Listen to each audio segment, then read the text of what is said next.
आइला talks channel पर मैं doctor इरशाद खानम आप सभी लोगों का एक बार फिर से स्वागत करती हूँ।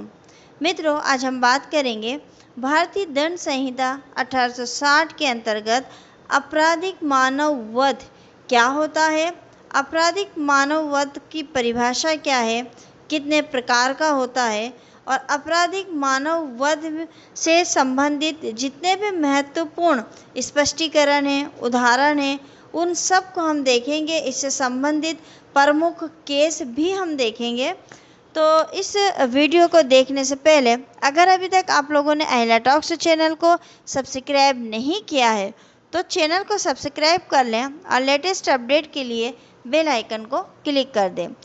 चलिए हम चर्चा करते हैं आपराधिक मानव वध क्या है। भारतीय दंड संहिता 1860 की धारा 299 के अंतर्गत आपराधिक मानव वध दिया गया है। आपराधिक मानव वध और हत्या अत्यंत भ्रमित करने वाले विषय रहे हैं। कन्फ्यूजन होता है कि अगर किसी की हत्या हुई है तो वो आपराधिक मानव वध है या हत्या है। आपराधिक मानव वध और हत्या के अपराध में अंतर करना अत्यधिक कठिनाई वाला काम है। भारतीय दंड संहिता के अंतर्गत इन दोनों अपराधों का उल्लेख किया गया है। इन दोनों ही अपराधों में मानव मृत्यु कारित होती है, मनुष्य की मृत्यु कारित की जाती है तथा दोनों ही अपराधों में हत्या करने का आशय भी होता है। परंतु फिर भी इन दोनों अपराधों में एक महीन रेखा खींची गई तथा दोनों में अंतर है। मानव शरीर के विरुद्ध किए जाने वाले अपराधों की संख्या में प्रथम और गंभीर अपराध आपराधिक मानव वध का है।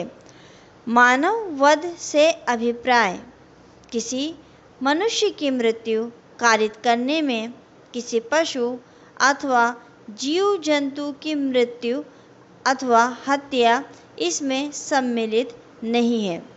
आपराधिक मानव वध को अंग्रेजी भाषा में कल्पेबल होमिसाइड कहा जाता है। कल्पेबल होमिसाइड लैटिन भाषा से लिया गया शब्द है।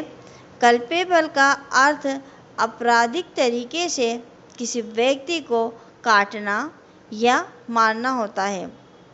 क्योंकि कल्पेबल के बाद आने वाला शब्द होमो मानव का प्रतीक है। होमो में अर्थ ह्यूमन है।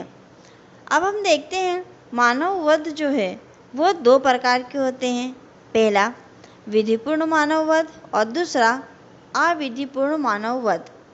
विधिपूर्ण मानव वध एक साधारण मानव वध होता है जो संहिता के जो हमारी भारतीय दंड संहिता है उसके अध्याय 4 में वर्णित साधारण अपवाद के अंतर्गत आता है। विधिपूर्ण मानव वध को अपराध की श्रेणी में नहीं रखा जाता है, अर्थात वह दंडनीय अपराध नहीं है, क्योंकि भारतीय दंड संहिता के अंतर्गत साधारण अपवाद में उन अपराधों को छूट दी गई है। भारतीय दंड संहिता की धारा 299, धारा 300, धारा 302, धारा 304 ये 4 धाराएं जो आपराधिक मानव वध और हत्या से संबंधित है। आपराधिक मानव वध तथा हत्या के रहस्य इन चारों धाराओं के अंतर्गत ही समाहित है। यदि गहनतापूर्वक इन चारों धाराओं का अध्ययन कर लिया जाए तो आपराधिक मानव वध और हत्या की अवधारणा को स्पष्ट किया जा सकता है। आपराधिक मानव वध की डेफिनेशन देखते हैं।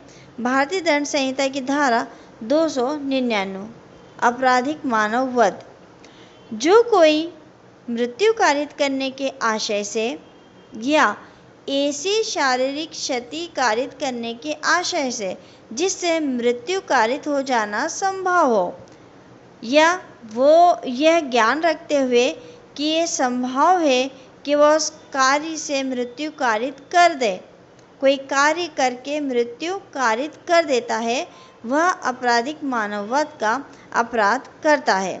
एग्जाम्पल से इनको समझते हैं।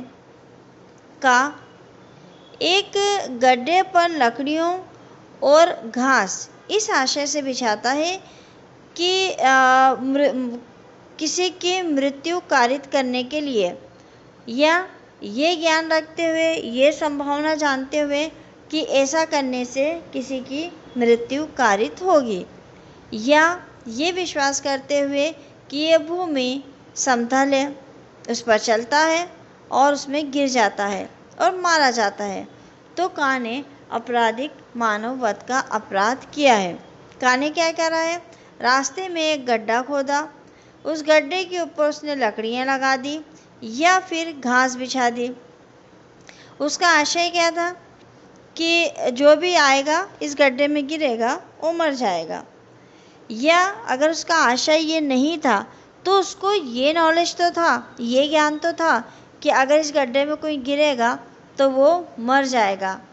अब दूसरा व्यक्ति जो था या वो चाहता उस रास्ते से, उसको नहीं पता है कि यहाँ गड्ढा है, उसको लगता है कि ज़मीन जो है वो सही है, ठीक है, और वो उसके अंदर गिर जाता है।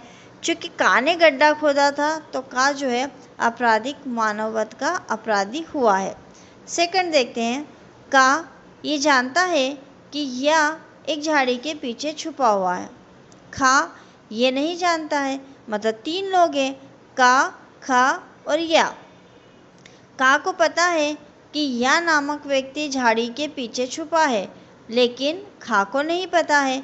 या की मृत्यु कारित करने के आशय से या ये जानते हुए कि उससे या की मृत्यु कारित होने की संभावना है, खा को उस झाड़ी पर गोली चलाने के लिए का उत्प्रेरित करता है।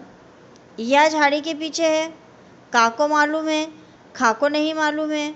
का जो है वो खा को उकसाता है कि वो उस जगह पर गोली चलाए जहाँ पर कि या है। उसका आशय क्या है? या को गोली मारना, उसकी मृत्यु कारित करना, तो वो उत्प्रेरित करता है।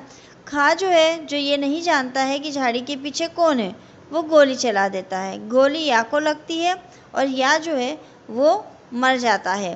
तो यहाँ ये हो सकता है कि खा किसी भी अपराध का दोषी ना हो, किंतु का ने आपराधिक मानव वध का अपराध किया है। तीसरा देखते हैं, का एक मुर्गे को मार डालने और उसे चुरा लेने के आशय से उस पर गोली चलाकर खा को, जो एक झाड़ी के पीछे है, मार डालता है, किंतु का ये नहीं जानता था कि खा वहाँ है। का क्या कर रहा है? एक मुर्गे को या तो चुराने के आशय से या मुर्गे को मारने के आशय से उस मुर्गे के ऊपर गोली चलाता है, लेकिन गोली झाड़ी में छुपे हुए खा को लग जाती है। खा को नहीं पता होता है कि खा उस झाड़ी के पीछे छुपा है।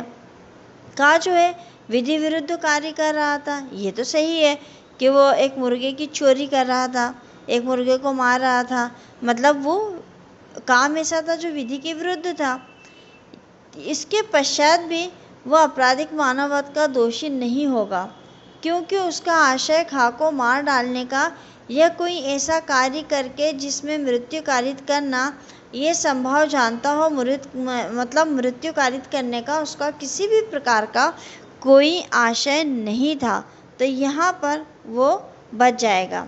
अब हम इसके स्पष्टीकरण को देख लेते हैं। पहला, वह व्यक्ति जो किसी दूसरे व्यक्ति को जो किसी विकार रोग, अंग शैथिल्य से ग्रस्त है, शारीरिक क्षति कारित करता है और तद्वारा उस दूसरे व्यक्ति की मृत्यु त्वरित कर देता है, उसकी मृत्यु कारित करता है, ये समझा जाएगा। एक व्यक्ति है, उसको पता है कि दूसरे व्यक्ति के पेट में या तिल्ली में कुछ खराबी है, अगर वो उसको एक हल्का सा मुक्का भी पेट में मारेगा तो वो व्यक्ति मर जाएगा। ये जानते हुए भी वो उसके पेट में एक मुक्का मारता है और वो व्यक्ति मर जाता है, तो फिर ये माना जाएगा कि उसने उस व्यक्ति की मृत्यु कारित की है। स्पष्टीकरण 2, जहाँ की शारीरिक क्षति से मृत्यु कारित की गई हो, वहाँ जिस व्यक्ति ने ऐसे शारीरिक क्षति कारित की हो उससे ने वह मृत्यु कारित की है, ये समझा जाएगा। यद्यपि उचित उपचार और कौशलतापूर्ण चिकित्सा करने में वह मृत्यु रोकी जा सकती थी। मान लीजिए, स्पष्टीकरण को मैं आपको थोड़ा सा समझा देती हूँ कि यहाँ इनका ऐसा कहना है कि अगर किसी ने मृत्यु कारित करने के आशय से किसी को शारीरिक क्षति पहुँचाई, शारीरिक क्षति ऐसी है कि अगर उसको तुरंत उपचार मिल जाता तो वो व्यक्ति बच जाता, उसकी मौत नहीं होती। लेकिन ऐसे व्यक्ति को उपचार उपलब्ध नहीं करवाया गया, कुशलतापूर्वक उसको चिकित्सा प्राप्त नहीं हुई और उसकी मौत हो गई, तो फिर वो व्यक्ति जो है वो हत्या का दोषी कहलाएगा। स्पष्टीकरण 3, माँ के गर्भ में स्थित किसी शिशु की मृत्यु कारित करना मानव वध नहीं है, किंतु किसी जीवित शिशु की मृत्यु कारित करना आपराधिक मानव वध की कोटि में आ सकेगा। यदि शिशु का कोई भाग बाहर निकल आया हो तथा भी इस शिशु ने सांस ना ली हो या वो पूर्णतः उत्पन्न ना हुआ हो। यानी स्पष्टीकरण 3 ये कह रहा है, माँ के पेट में अगर बच्चा है और उसकी मृत्यु किसी कारण से हो जाती है, यानी आपने उसको मुक्का मारा या धक्का दे दिया और वो गिर गया या कोई भी ऐसा रीज़न, तो वो मृत्यु नहीं कहलाएगी, वो हत्या नहीं कहलाएगी। लेकिन अगर वो व्यक्ति है और जीवित शिशु की मृत्यु अगर कारित करोगे तो वो आपराधिक मानववाद आएगा। कैसे? अगर मान लो कि बच्चा जो है वो डिलीवरी के समय शरीर से बाहर आ रहा है और भले ही उसने सांस ना ली हो, लेकिन अगर आपकी गलती से, डॉक्टर की गलती से, किसी की भी गलती से अगर वो मर गया या वो पूरी तरह से उत्पन्न नहीं हुआ और उसने भले ही सांस ना ले रहा हो वो, लेकिन इस कंडीशन में फिर वो आपराधिक मानववध कहलाएगा।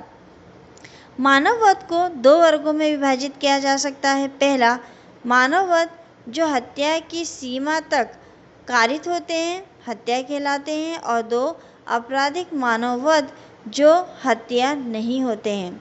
आपराधिक मानववध और हत्या दोनों में ही समान रूप से मृत्यु होती है तथा मृत्यु कारित करने का आशय रहता है। दोनों में अंतर सिर्फ आपराधिक कार्य की मात्रा और उसका परिणाम का होता है। हत्या में आपराधिक मानववध के आशय या ज्ञान की अधिकता होती है। आपराधिक मानववध के अगर हम आवश्यक तथ्य को देखें तो पहला है किसी मानवीय प्राणी की मृत्यु कारित करना। दूसरा है ऐसी मृत्यु का ऐसे किसी कार्य के द्वारा कारित होना। तीसरा है जो मृत्यु कारित करने के आशय से किया गया हो। चौथा, जो ऐसी शारीरिक क्षति कारित करने के आशय से किया गया हो जिससे मृत्यु किया जाना संभव है। पांचवा, जो ये जानकर किया गया हो कि उससे मृत्यु कारित होना संभव है। अब इससे जुड़ा हुआ केस देख लेते हैं।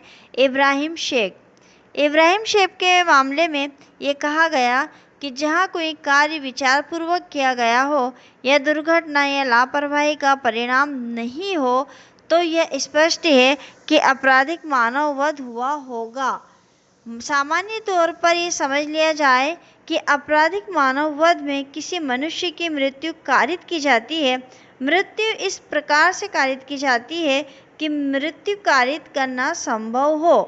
कोई भी ऐसा प्रकार जिससे किसी मनुष्य की मृत्यु हो सकती है, उस प्रकार के कार्य द्वारा जब मनुष्य का वध किया जाता है तब आपराधिक मानववध का अपराध बन जाता है।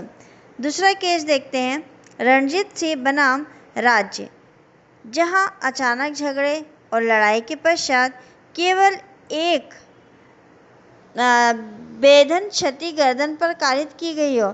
यानी अचानक झगड़ा हो गया, अचानक से लड़ाई हो गई, एक व्यक्ति की गर्दन पर कुछ क्षति कारित हो गई जिससे वह अन्य आसपास की धमनियां कट गई। मतलब किसी व्यक्ति की लड़ाई हुई, उसने केवल जो गले में थी, गर्दन में एक मान लीजिए चाकू ही मार दिया। उसको मारने का उसका इंटेंशन नहीं था कि इसको मार दे, लेकिन झगड़ा अचानक हुआ, लड़ाई अचानक हुई, लड़ाई में उसने मार दिया। अब यहाँ पर काटने से क्या हुआ कि उसके आसपास की जितनी भी नस थी, धमनियाँ थी, वो कट गई और अधिक खून बह गया और उसकी मृत्यु हो गई। तो फिर वहाँ धारा 299(2) यानी कि आपराधिक मानववध लागू होगा और वहाँ उस व्यक्ति को जो है आपराधिक मानववध की पनिशमेंट मिलेगी। तो मित्रों, आज की वीडियो में हमने आपराधिक मानववध क्या होता है, आपराधिक मानववध की परिभाषा, उसकी आवश्यकता, तो उससे जुड़े हुए प्रमुख केस, उसके स्पष्टीकरण सबको अच्छे से पढ़ा है, अच्छे से समझा है। अगर आपको आइला टॉक्स चैनल के वीडियो पसंद आते हैं तो आप कमेंट्स करके हमें ज़रूर बताइएगा। कमेंट्स के साथ साथ आप लाइक करिए, शेयर करिए। मिलेंगे अगले वीडियो में एक नए विषय के साथ। तब तक के लिए शुक्रिया, धन्यवाद।